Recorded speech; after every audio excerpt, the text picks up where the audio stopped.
In the 10th year after migrating to Medina, over 100,000 Muslims traveled across the desert to gather in Mecca for the farewell pilgrimage. There, Prophet Muhammad stood on Mount Arafat to deliver his farewell sermon.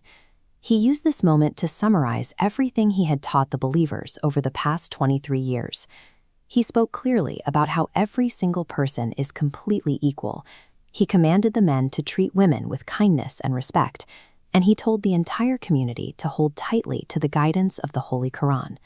Listening to his words, the massive crowd was filled with joy.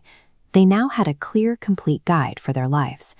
The sermon provided the exact blueprint for how to build a lasting community based on justice and deep care for one another. Shortly after, Allah sent down a powerful revelation. "Today I have perfected your religion for you." The followers celebrated, knowing their faith was now complete. But hearing this verse, one of the Prophet's closest friends, Umar, began to cry. Umar understood what the others hadn't realized yet. If the message of Islam was flawlessly complete, it meant the Prophet's mission on earth was finishing. By perfecting the religion, the Prophet had successfully given the Ummah everything they would need to survive and thrive without his physical presence.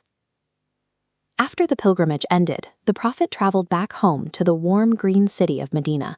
Late one night, he walked out to al-Baqi, the resting place of the Muslims, to pray for the believers buried there. Soon after that visit, he fell severely ill. He asked to rest in the humble room of his beloved wife Aisha, where she could care for him. Even though his body was weak and he was in pain, his character never changed. He stayed warm, gentle, and patient with everyone who came to see him. He showed that true leadership is marked by constant love and prayer for your community, even when you are suffering yourself. Eventually, the Prophet became too weak to stand up and lead the daily prayers. He entrusted this important duty to his best friend, Abu Bakr. During prayer, the curtain to his room was pulled back. He looked out and saw the Muslims standing shoulder to shoulder, praying in perfect, united rows. Seeing his community strong and devoted to Allah, he smiled a smile of pure happiness. The greatest way we can make the Prophet happy today is by following that exact example, loving each other and standing together in prayer.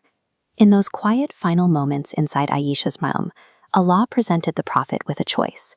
He could remain in this world, or he could go to paradise.